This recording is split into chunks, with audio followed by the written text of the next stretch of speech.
Vector of military crackdown unites Southeast governors Ohanaeze, Ndigbo and other Pan-Igbo groups.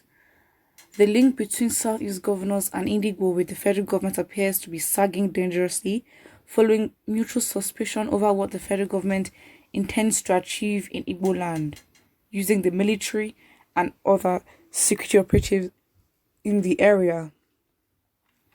Southeast governors Ohanaeze, Ndigbo and Igbo militants, represented all by pro-Biafra agitators, are worried over the actions of the northern Nigeria-dominated federal government, alleging that in the last 6 years, the federal government had remained unbothered by the activities of Fulani herdsmen in the region.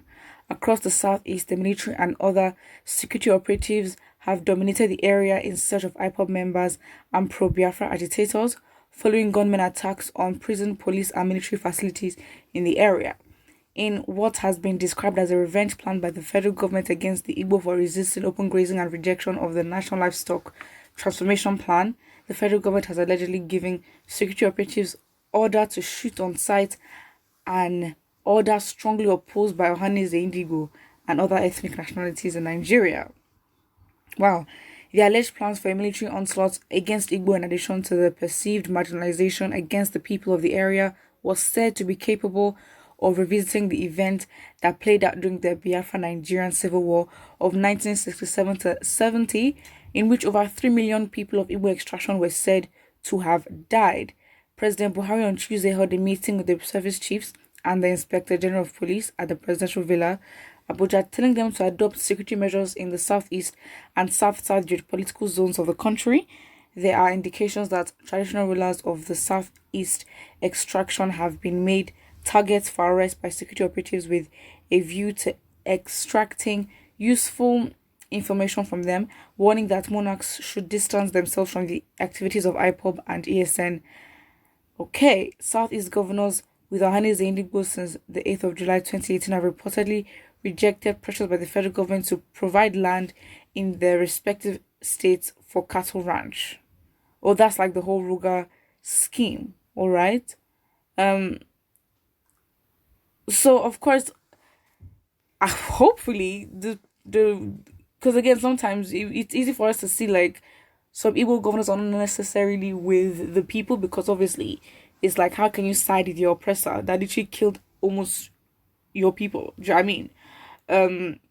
So again, it's just like, it's gonna be tough. It will be tough, and hopefully we don't revisit, the war of 1967, which, to be honest, it's like, how can, that's just a bit too early for a country who just already got independence. Doesn't make sense.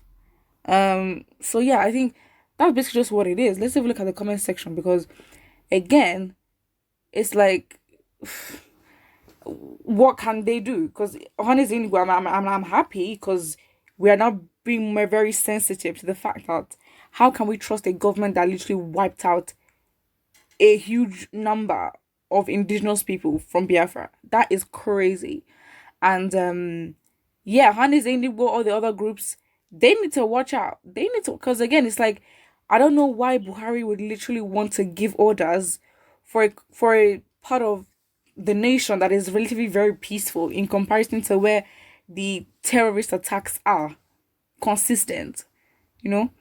Someone says nothing unites people more than a common enemy. Absolutely. And that's when people compare, the Nigeria now of the Nigeria then before independence. The fact is, we had a common enemy. We did not want the British to keep ruling us, and we wanted independence. So again, that united us because we had one common goal.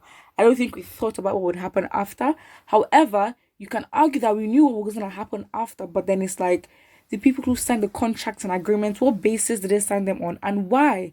Why is it that fully signing an agreement, after that, there was still that liberty to at least go for Biafra and, be independent? However, why would that not happen? So I feel like in that contract where we signed the agreement or independence, there is something there that we do not know, and that the Biafrans absolutely know. And maybe that's why the government is so on their neck. And if they expose that, it will show how malicious they are. Someone says the places they fail to conquer by jihad, they want to conquer by military. That is a bold statement. Very, very bold. Um, yeah, it won't work. I don't even know what to say about that, because that is like, okay, fine. I don't have the sufficient knowledge to talk about that. But then again, if you look at the history of, the country in terms of how Fulanis have spread us, especially across West Africa, that was what they were doing, to be very honest. And colonialism or slavery sort of hijacked that, where Lord Lugard literally came and damn, he literally took over the Northern Caliphate, which in reality is actually very much, it was actually bigger than the north of Nigeria. It was actually like, with added Northern Caliphate around the borders as well of Nigeria, current Nigeria. But yeah, I think if that was, because again, it's like that sort of explains why in the middle belt it's very much confusing between, let's say, Igbos. No, it's more of Yoruba Muslims. You know what I mean? Not that you can't be Yoruba, I mean Muslim, but then of course if you look at the people who are predominantly Yoruba, they are Christians, and so it's strange. Somebody says it is better to unite now before it's too late. Absolutely, we need to provoke one another. I don't know. We need to make a statement that will just provoke the North. The next thing, we're all supporting each other and we want to deal with the government, because again, it's like the longer we wait, the harder the fight will be, and the outcome might not be as the fight will be very much difficult, and we might lose even more by fighting a difficult fight. And I think that, well, my opinion is, I thought we would have learned it from the NSAS process. Of course, Nigerians are doing their best. I'm not trying to undermine what Nigerians are doing, but it just shows that, you know what, we're in a new era. Okay, we are coming to change things. We are coming to run things. Someone says Muslim strategy of submission is playing out. It will not work in Igbo land, even if we have land. Let me even give you a story. Okay, so I just don't think that you can ever come against Igbo people. I think Igbo people are very, very special. Like, Igbo people, there's this event called the Igbo Landing, and basically during slavery, when Igbos knew what they were about to arrive, on the shores of the Americas, and they obviously didn't want to be slaves, and of course they had revolts here and there, and they saw that, bruv, I would rather die than be a slave in another man's land. And what did they do? All of them, most of them, jumped out, and it was like a mass suicide thing, and they jumped into the sea. Those are our ancestors. So it's like those ancestors of then, I'm telling you, that vibe, that vein still runs through Igbos very, very much now. Even like with especially an example of that is basically how they literally were so strong even during the Biafran War. Of course, when it comes to things like that, you actually need alliances and all that, which is understandable. But yeah, that's it. So I'm like, y'all really want to come for the Igbos? The Igbos have lasted a long time, okay? So it's like, if it's now that all of a sudden there's going to be an attack on Igbos, it won't work. It really would not work. So yeah. So I think Igbos are strong to be able to withstand anything, to be honest. So it's going to be fine.